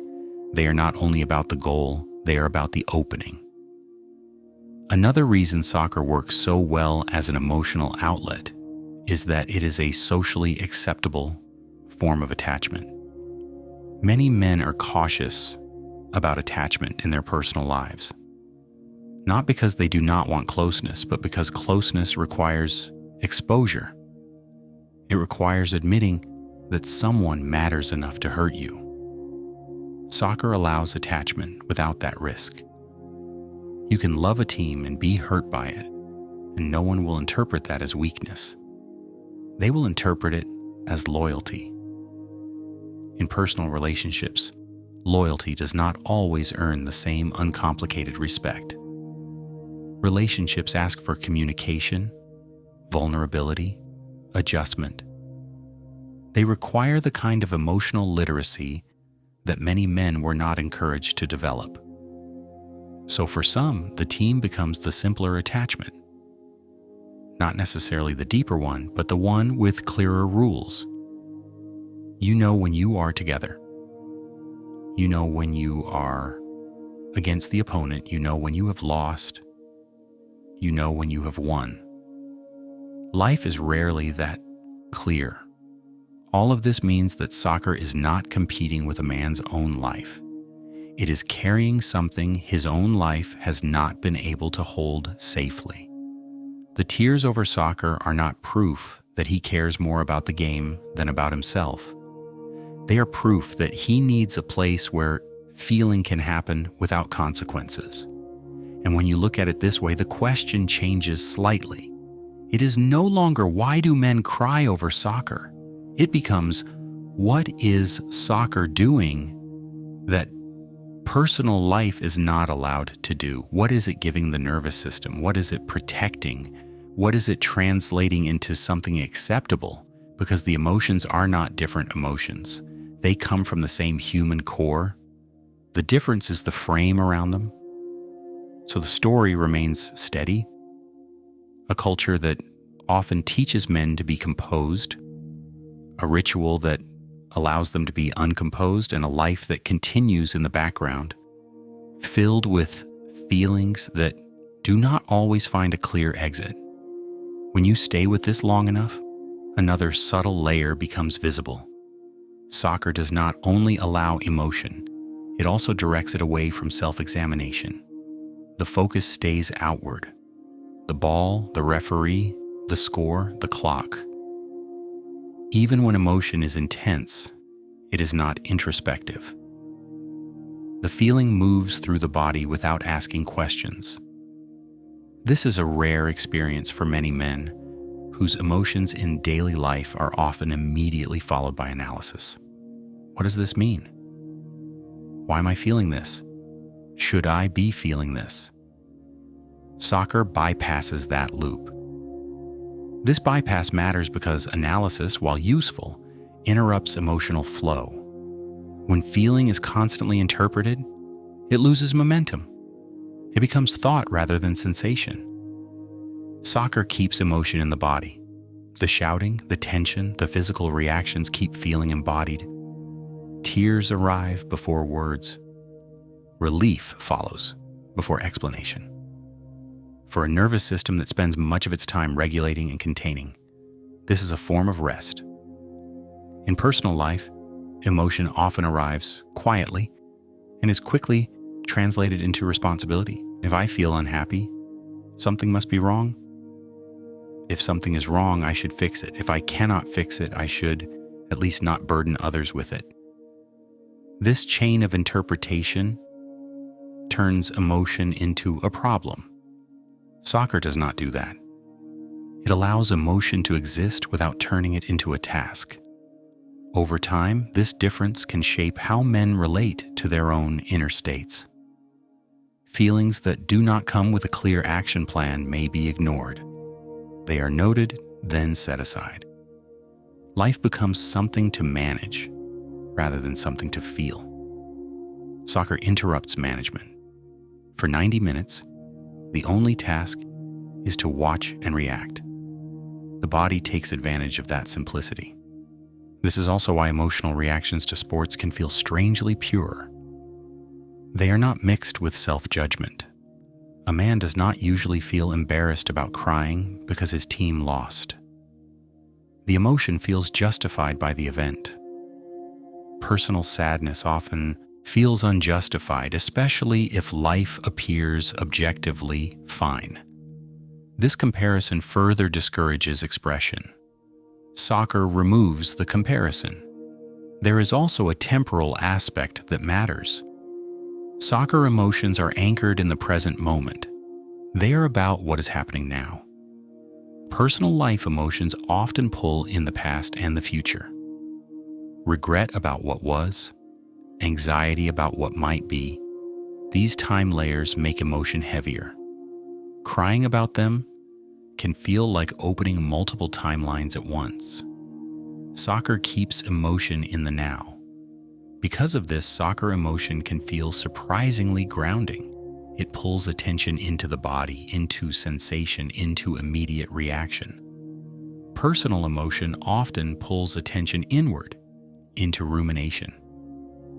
For a mind that already spends much of its time thinking, rumination feels exhausting. Soccer offers a break from that pattern. This does not mean that soccer is a substitute for emotional processing in life. It simply means it occupies a role that life has not been allowed to occupy fully. It is an emotional event without emotional consequences. That combination is rare. Another reason the pattern persists is that many men do not have many spaces where they can be passive emotionally. In daily life, they are expected to act, to decide, to respond, to solve. Soccer allows passivity. You can care deeply without being responsible for the outcome. This is deeply relieving. Caring without responsibility is an unusual state. It allows emotion to rise without triggering pressure. In personal life, caring usually implies responsibility. If you care about your work, you are responsible for it. If you care about people, you are responsible for how you treat them. If you care about your future, you are responsible for shaping it. Crying in these contexts can feel like admitting that something is not under control. Soccer does not create that implication. The outcome was never under your control to begin with. This distinction helps explain why emotional expression around sports often feels more intense than expected. It is not only the emotion itself, it is the absence of responsibility attached to it. The nervous system relaxes when responsibility drops. Emotion flows more freely. As men move through life, this dynamic can quietly reinforce itself. The more emotion is expressed safely in one domain, the more it is avoided in others. Not because the others matter less, but because they feel heavier. Over time, the emotional map becomes uneven. Some areas are vivid and alive, others are quiet and compressed. Understanding this does not require blaming individuals or cultures. It simply describes how emotional systems adapt to expectations. Soccer is a culturally sanctioned space for emotional release. Personal life often lacks such sanction. Emotion follows permission. As the narration continues, the subject remains the same.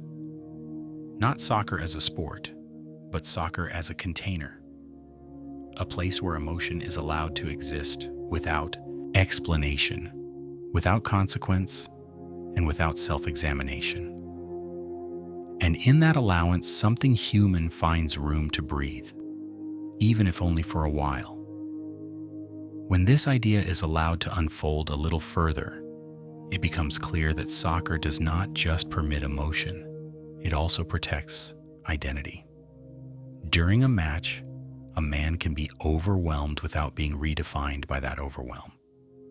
No one concludes that he is unstable, lost, or unsure of himself because he cried when his team conceded a goal. The reaction is contextual.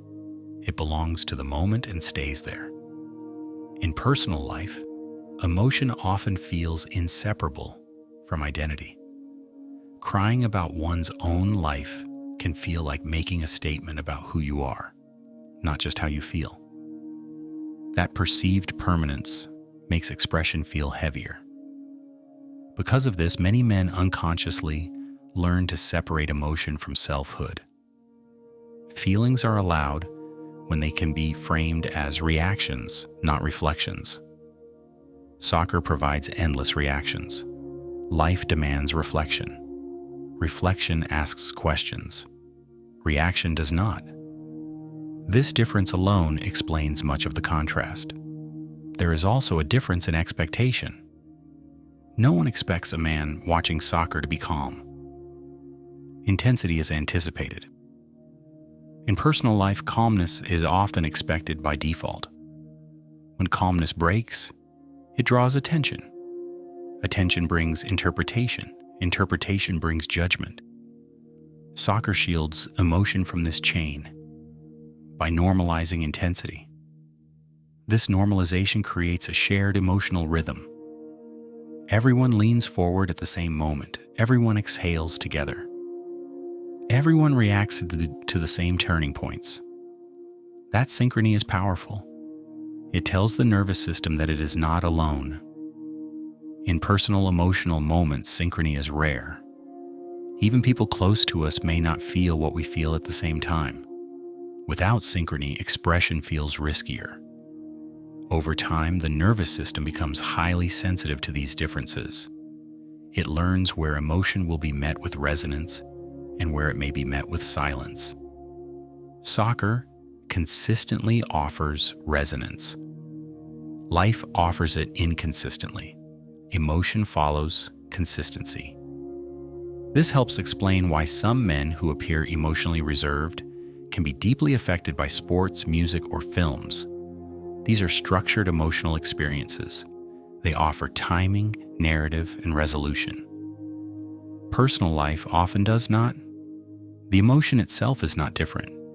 The container is. Another quiet factor is effort. Expressing emotion in personal life often requires effort. Words must be found. Explanations must be offered. Conversations must be navigated. Soccer requires none of this. The emotion speaks for itself. Tears need no translation. Shouting needs no explanation. The body does the work. This lack of effort is not trivial. When someone is already carrying responsibility, decision-making, and self-regulation, the absence of emotional effort feels like relief. Soccer emotion is effortless. It happens to you. Personal emotion often feels like something you must manage. As this continues across years, emotion can begin to feel like something that belongs outside the self, rather than within it. Strong feelings are associated with events, not with being.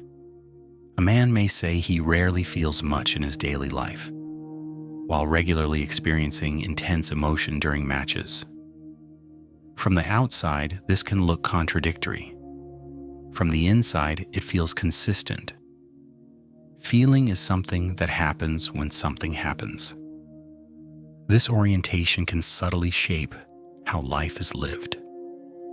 Attention is drawn to moments that promise intensity. Anticipation becomes important. The schedule of matches provides emotional punctuation.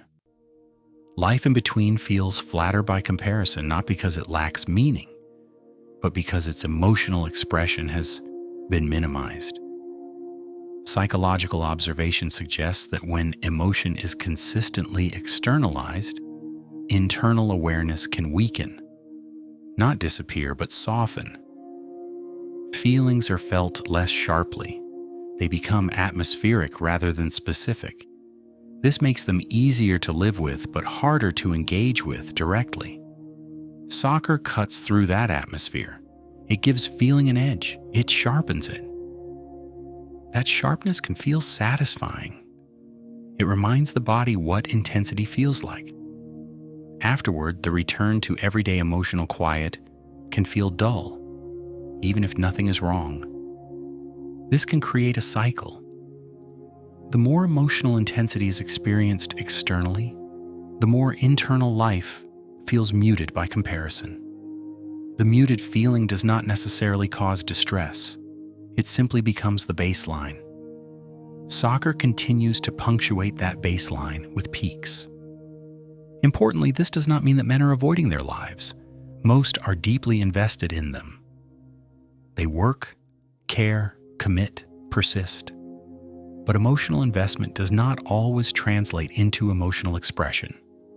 Caring quietly becomes the norm. Soccer allows caring loudly. When viewed this way, the contrast stops being about priorities. It becomes about emotional economics. Where does emotion cost the least? Where does it require the least explanation? Where does it feel safest to release?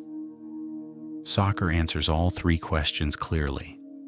As the narration stays with this, the pattern doesn't need to be judged or resolved.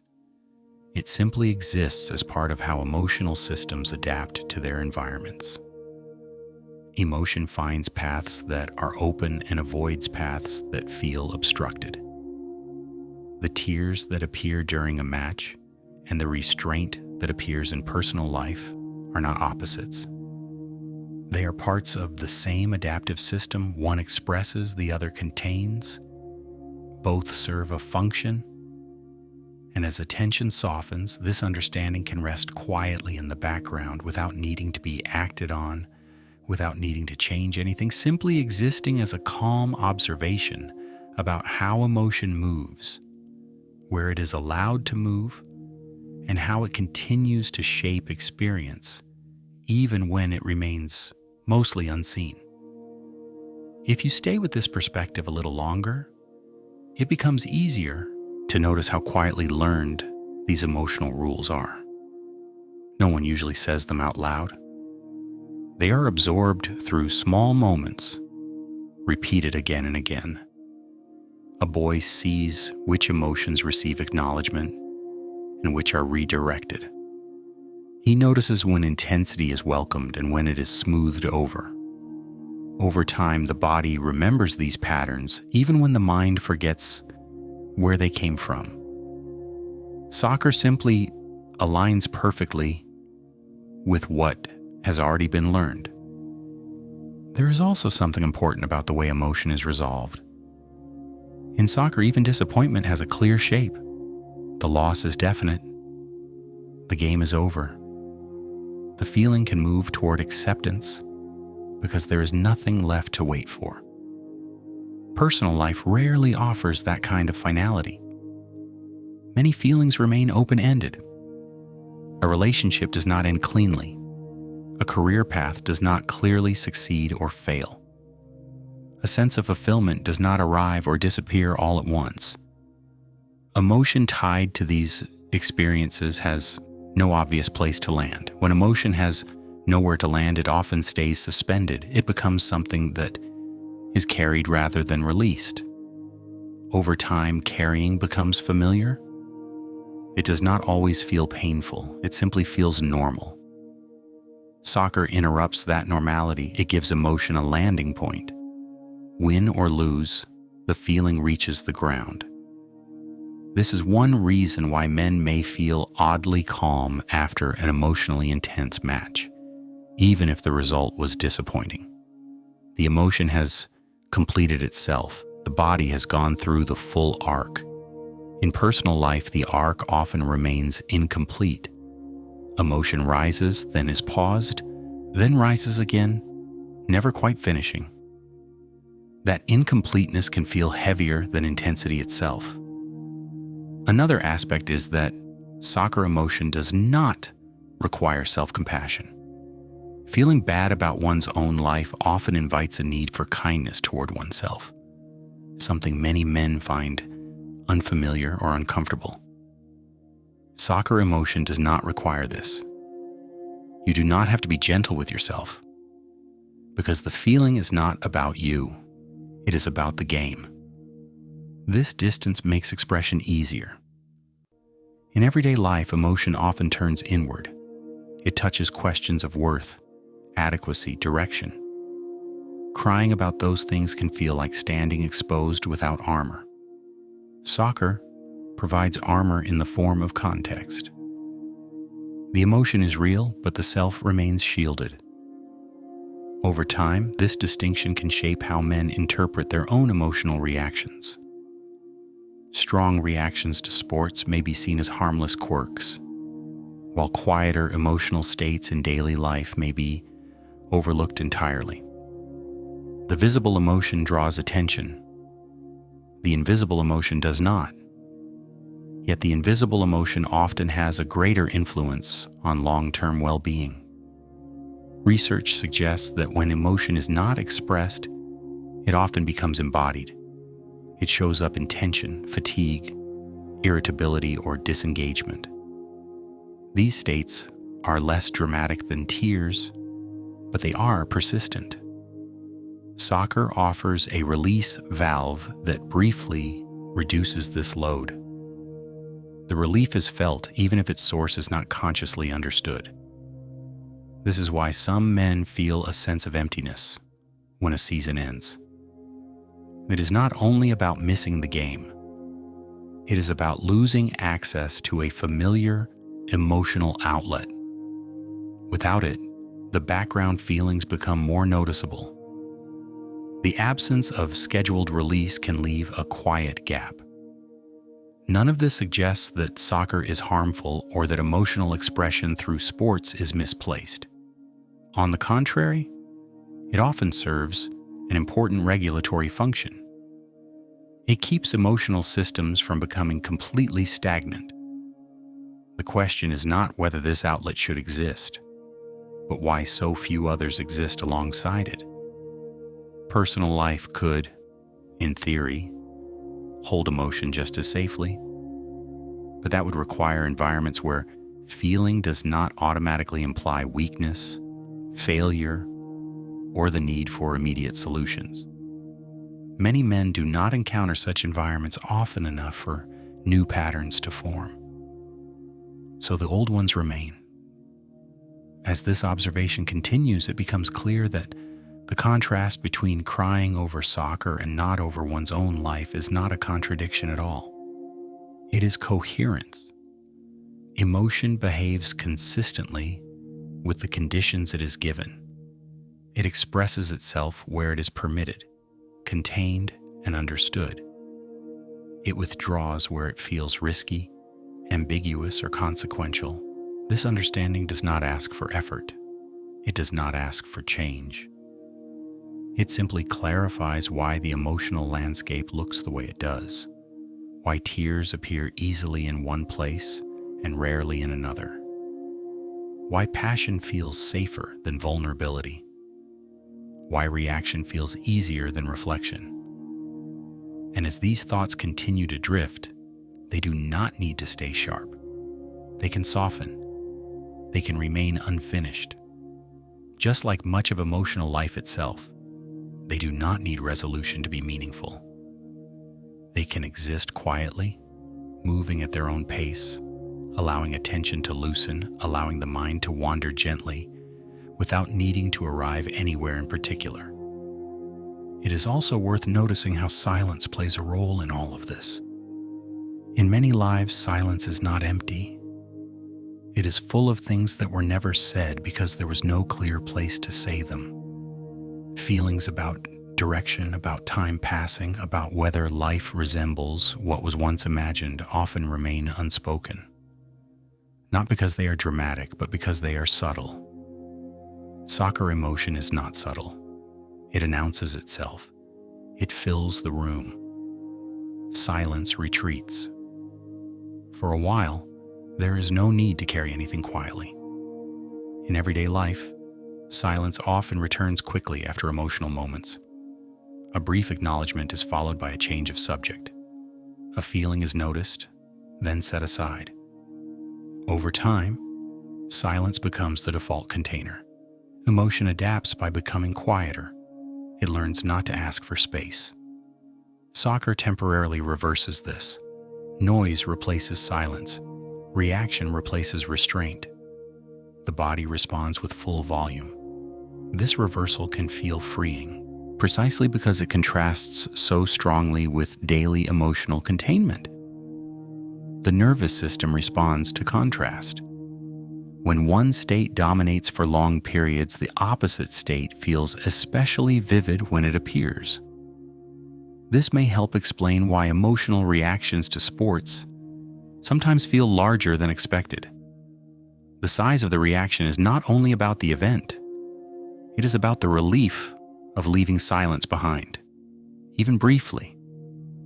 Expression fills a space that has been empty of overt emotion for a long time. There is also the matter of predictability again. Silence in personal life can feel uncertain. It may or may not be safe to speak. The outcome is unclear. Soccer replaces uncertainty with certainty. You know when to shout. You know when to groan. You know when to react. The cues are unmistakable. Emotion follows cues. Without cues, emotion hesitates. It waits. It may never arrive fully. This is not because the feeling is weak, but because the signal to express it never comes. Soccer provides constant signals. The ball moves. The clock counts down. The stakes are visible. The body knows when to respond. Another subtle factor is that soccer allows disappointment without shame. In personal life, disappointment often feels like failure. Being disappointed in one's own life can feel like admitting that something has gone wrong. Soccer disappointment is expected. Someone has to lose. The loss does not reflect personal inadequacy. This removes an important barrier to expression. Because shame is absent, emotion can move freely. Tears can fall without self-criticism. The nervous system relaxes when shame is not present. This relaxation allows deeper feeling. Personal emotion often carries a layer of self-evaluation that tightens the body. Tightness limits expression. Over time, this difference in bodily state becomes familiar. Emotion that arrives with tightness is easier to suppress. Emotion that arrives with relaxation flows outward. Soccer creates the relaxed context. Life often does not. This pattern can quietly influence how men respond to other emotional experiences.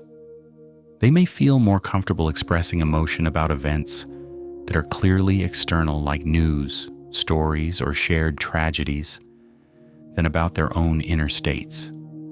The emotion feels safer when it is not about the self. From a psychological standpoint, this is a form of emotional displacement that serves a protective function. It allows feeling without vulnerability. It keeps the core self guarded. For many men, this has been an effective way to navigate environments where vulnerability was not welcomed. As life continues, this protection can become so automatic that it is no longer noticed. Emotion feels like something that belongs to the outside world. The inside feels quieter, not empty, but controlled. Soccer provides a reminder that the emotional system is still active. It is not shut down. It is simply selective. This selectivity is not rigid. It shifts subtly over time. Some men find that as certain life pressures ease, emotional expression becomes easier in personal contexts as well. Others find that the patterns remain. There is no single trajectory. The system adapts to circumstances. What remains consistent is that emotion responds to permission. Where permission exists, feeling flows. Where permission is ambiguous, feeling slows. Soccer has clear permission built into its culture. Personal life often does not. As these observations continue to unfold, They do not need to form a conclusion. They can simply remain as a quiet understanding, a way of seeing familiar behavior with more clarity and less judgment. The contrast between crying over soccer and not over one's own life becomes less puzzling when viewed as a reflection of emotional environments rather than emotional priorities. And in this quieter understanding, the mind does not need to hold everything at once. Thoughts can drift. Attention can soften. The topic does not demand resolution. It can simply accompany the listener, gently and unobtrusively, as awareness continues to slow and the background of thought becomes less defined, leaving space for rest to arrive in its own way. If the attention stays with this theme, it becomes possible to notice how deeply these emotional habits are embedded in ordinary moments. They appear not only during big events, but in small daily choices. What is spoken, what is kept inside, what is laughed off, what is redirected into activity. Over time, these choices form a quiet emotional posture, one that feels so familiar it is rarely questioned. Soccer fits neatly into that posture because it asks for reaction, not revelation. In many personal situations, revelation feels risky. To reveal emotion is to reveal uncertainty, and uncertainty can feel incompatible with the roles many men inhabit. Being reliable, steady, or strong often becomes more than a behavior. It becomes a lens through which everything is filtered. Emotions that align with that lens are expressed. Emotions that challenge it are softened or hidden. Soccer emotion aligns because it looks like commitment, intensity, and passion, qualities that are socially reinforced. This alignment also explains why emotion in sports is often framed positively, even when it involves tears. Tears are interpreted as proof of caring, not proof of fragility. In personal life, tears are more ambiguous. They can be read as a sign that something is wrong, unresolved, or breaking down. This ambiguity creates hesitation. Soccer removes ambiguity by giving emotion a clear interpretation.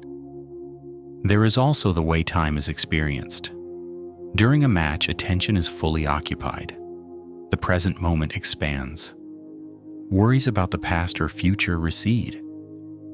This narrowing of focus is calming for a nervous system that often juggles many concerns at once. Emotion that arises in this state feels simpler because it is not competing with other thoughts. In personal life, emotion often arrives alongside many other concerns. The mind multitasks even while feeling. This makes emotion feel heavier and less clear. Because of this, some men experience soccer as one of the few times they feel fully present. The intensity of the experience anchors attention. Emotion follows attention. When attention is scattered, emotion scatters too. When attention is focused, emotion concentrates. Soccer provides that focus automatically. Over time, the nervous system learns to associate focus with external events rather than internal states. Internal focus can feel uncomfortable or unproductive. External focus feels active and purposeful. Emotion follows purpose. This is another reason why internal emotional experiences may feel muted. They lack an obvious function. Yet beneath this, internal emotion continues to shape behavior. Choices are influenced by unspoken feelings. Energy rises and falls. Motivation shifts. Even when emotion is not expressed, it is present. It simply operates quietly. Soccer does not compete with this quiet operation. It interrupts it. It brings emotion into the foreground for a while, then releases it back into the background. This rhythm can feel balancing. It prevents emotional buildup from becoming overwhelming, even if it does not address its deeper sources. As men move through different phases of life, the role soccer plays may change, but its emotional function often remains. It continues to offer a space where feeling does not require explanation, where reaction is enough, where emotion can be intense without being personal. This helps explain why even men who feel detached from many things can still feel deeply about a match. The emotional capacity has not diminished. It has simply been routed. The channel remains open. Understanding this does not turn soccer into a problem or personal life into a failure. It reframes both as parts of a larger emotional system. One provides structure and permission. The other carries complexity and consequence. Emotion responds accordingly. As this awareness continues, it does not need to sharpen, it can soften.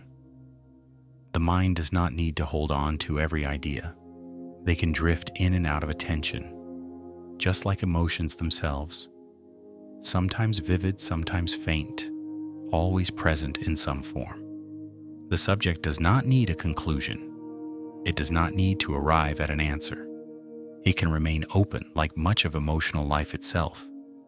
And in that openness, there is space for quiet observation, for the gentle slowing of thought, for the sense that nothing needs to be resolved right now. The pattern of crying over soccer and remaining silent about one's own life continues, not as a contradiction, but as a reflection of where emotion feels safest to move. It is a pattern shaped by permission, by structure, by habit, and by protection. And once seen, it does not demand change. It simply becomes part of the landscape, steady and familiar, as attention gradually loosens and the mind drifts onward. As this landscape continues to unfold, it becomes easier to see how deeply the idea of safety shapes emotional movement. Safety here does not mean comfort. It means predictability. It means knowing, at least implicitly, how an emotional response will be received. Soccer provides that knowledge in advance. The reactions are rehearsed by culture, repeated by crowds, echoed by commentary. There is little ambiguity. Ambiguity is what most personal emotion contains. In everyday life, emotional expression often carries the risk of misunderstanding. A man may worry that sadness will be interpreted as weakness, that uncertainty will be read as indecision, that disappointment will invite advice he does not want or solutions he is not ready for. This risk does not exist in sports. The meaning of the emotion is already agreed upon. No explanation is required. That absence of negotiation is what allows the body to respond freely. Over time, the nervous system becomes finely tuned to this difference. It learns which emotions can move without friction and which will encounter resistance. Resistance does not have to be external. Often it is internalized. The body anticipates discomfort and tightens in advance. Soccer bypasses that anticipation. The reaction happens before resistance can form. This is why emotional expression during a match can feel effortless. It is not weighed down by self-monitoring. There is no inner voice asking whether the feeling is appropriate. The appropriateness has already been decided by the context. In personal life, that decision is rarely clear. The inner voice stays active, moderating expression. This constant moderation shapes emotional tone. Feelings become quieter, more controlled, more distant from the surface. Over time, this can create the impression that life itself feels muted, not empty, but less vivid. Soccer briefly restores vividness. It sharpens sensation. It reminds the body what full engagement feels like. Another aspect worth noticing is that soccer emotion does not require continuity. You do not need to carry it forward. Once the match ends, the emotion can be set down. Personal emotions often require continuity. They return the next day. They ask to be acknowledged again. This persistence can feel burdensome. Soccer emotion asks nothing after it ends. Because of this, many men find it easier to allow strong emotion when it is guaranteed to be temporary. Permanence changes everything. Crying about one's own life can feel like opening something that will not close. Soccer emotion closes itself. This difference can influence how men think about emotional strength. Strength becomes associated with endurance rather than expression. Being able to carry emotion quietly is valued. Soccer does not challenge that value because the emotion is clearly bounded. It does not spill into other areas of life. Over years, this can lead to a kind of emotional specialization. Certain contexts are reserved for expression. Others are reserved for control. The boundaries become clear. Crossing them feels uncomfortable. Soccer stays on the expression side. Life often stays on the control side. What makes this particularly enduring is that it often works. Men remain functional. Relationships continue. Responsibilities are met. There is no obvious crisis. The cost of emotional containment is subtle. It shows up as distance rather than breakdown, as a sense of going through motions rather than falling apart. Soccer interrupts that motion. It stops the flow of time briefly. It demands attention. It pulls emotion into the foreground. For a while, the background fades. The relief of that shift can be felt even if it is not named. As this pattern repeats, it can feel strangely grounding. The emotional peaks become markers in time. Matches are remembered more clearly than many personal moments. This does not mean they mattered more. It means they were felt more fully. Understanding this does not change the pattern by itself. It simply removes confusion. The tears over soccer are not misplaced. They are doing a job. They are releasing something that has few other places to go. And as this understanding settles, it does not need to stay active. It can rest quietly in the background, like many of the feelings it describes. The topic does not need resolution. It can remain open, unfolding slowly, without urgency, without conclusion, allowing the listener to drift alongside it, staying awake or falling asleep, either one equally fine. If the attention stays gently with this idea, it becomes easier to sense how early these emotional roots are learned long before they are ever named. A boy watches what happens when emotion shows itself. He notices when excitement is shared and when sadness is quietly redirected. He learns which feelings create connection and which create awkward pauses. Nothing needs to be explained. The body records the pattern. Years later, the pattern plays itself out without conscious decision. Soccer fits perfectly into what was learned early on. It rewards emotional intensity. It welcomes visible reaction.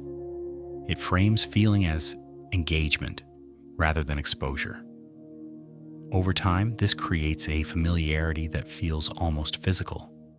The body knows what to do in this setting. The heart rate rises, the muscles tense, the breath changes, and emotion moves through without resistance. There is no need to ask whether it is allowed. It already is. In contrast, personal emotion often arrives without a script. There is no shared agreement about how it should look or how long it should last. A man may feel unsettled for reasons that are difficult to define. The feeling may not point clearly to a problem that can be solved. Without a clear function, emotion can feel inconvenient. It is easier to keep it contained than to open a space for it. This containment does not usually feel like suppression. It feels like composure. It feels like staying on track. The man may genuinely believe he is fine because nothing is falling apart. Life continues. Responsibilities are met. The quiet cost of this composure is rarely obvious. It accumulates slowly, as a sense of distance rather than distress. Soccer interrupts that distance because it collapses attention into a single stream. There is no room for multitasking. For a while, the mind stops scanning the horizon of life and stays with what is unfolding in front of it. Emotion follows attention. When attention is focused, emotion concentrates. When attention is divided, emotion thins out. This concentrated emotion can feel like relief, not because it solves anything, but because it is whole. It is allowed to exist fully for a moment. The nervous system experiences completion. Even disappointment completes itself when it is allowed to be felt without interruption. In personal life, emotion is often interrupted early. A feeling begins to form, then is questioned, reframed, or postponed. Over time, the body learns not to bring emotion fully to the surface because it expects interruption. Soccer provides an environment where interruption does not happen. The reaction is allowed to run its course. There is also something important about scale. Soccer emotions are large, but impersonal. They do not require personal disclosure. A man can cry next to strangers and still feel protected. In personal life, emotion often requires intimacy. It requires being seen as oneself. That level of exposure can feel demanding. Soccer offers intensity without intimacy. This distinction helps explain why some men feel more emotionally comfortable in crowds than in private conversations. The crowd absorbs the feeling. The individual does not have to carry it alone. In private, emotion has nowhere to hide. Soccer provides a place to hide in plain sight. As these patterns repeat, they quietly shape emotional memory. Matches are remembered not just as events, but as moments of release. Personal life may be remembered more in terms of responsibilities and milestones than in terms of emotional experience. This does not mean emotion was absent. It means it remained unexpressed. Over time, this can create a sense that life is happening at a distance, while certain moments feel intensely real. Soccer becomes one of those moments. It offers immediacy, it offers permission, it offers an emotional present tense. The contrast is not about what deserves tears. It is about what allows them. Soccer allows them without asking anything in return. Personal life often asks too much in exchange. Explanation, change, vulnerability, courage. Many men are capable of these things, but they do not always have the space to practice them. Understanding this pattern does not turn into a prescription. It does not suggest that emotion should be redirected or that habits should be dismantled. It simply reveals why the emotional map looks the way it does, why certain paths are worn smooth and others remain narrow. Emotion moves where movement has been practiced. Soccer is practiced weekly, season after season. Personal emotional expression is often practiced rarely, if at all. Familiarity creates ease. Ease creates expression. As the narration continues, there is no need to hold these ideas tightly. They can drift. They can overlap. They can fade in and out of awareness. Like the emotions they describe, they do not need to be pinned down to be real. the pattern remains steady beneath the surface of thought. Emotion finds safety where structure exists. It retreats where structure is absent. Soccer provides structure. Life often does not. And so tears appear where they are least risky and remain hidden where they would ask too much.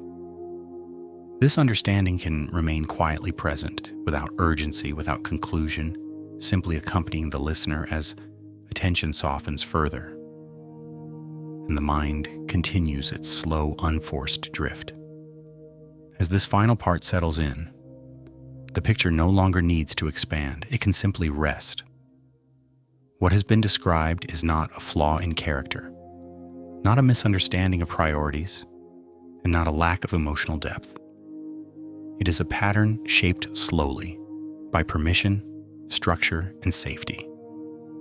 Soccer did not create the emotion. It revealed where emotion already knew it could go. When men cry over a match, the tears are not trivial. They are precise. They appear where feeling does not threaten identity, where intensity does not demand explanation, where loss does not imply personal failure. In that space, emotion is allowed to be honest, without becoming personal. Outside of that space, honesty often feels heavier. It asks for language, for exposure, for uncertainty, so emotion adapts. It becomes quieter, it becomes private, it becomes something that is carried rather than shown. This does not mean that personal life is empty of feeling. It means that much of its feeling has learned to exist without spectacle. It flows under the surface, shaping choices, moods, and energy in ways that are subtle and enduring. Soccer interrupts that flow for a while. It lifts emotion into visibility, then lets it return to its quieter form. Both states belong to the same system. Seen this way, the contrast no longer needs to be resolved. It makes sense on its own terms. Emotion follows the paths that feel safest. It gathers where structure holds it. It withdraws where openness feels costly. Soccer happens to be one of the few places where intensity is welcomed without consequence. Personal life often asks more than emotion is ready to give. Nothing here requires change. Nothing needs to be fixed. Understanding alone is enough. When the pattern is seen clearly, it loses its strangeness. Tears over soccer and silence about one's own life are no longer opposites. They are responses to different emotional climates. And as this understanding settles, it does not need to stay sharp. It can soften. It can fade into the background, like many of the feelings it describes. The mind does not need to hold on to it. It can let the thought drift away, knowing that meaning does not disappear when attention relaxes. The rhythm slows. The need to analyze loosens. The topic has said what it needs to say. Good night. Sleep well.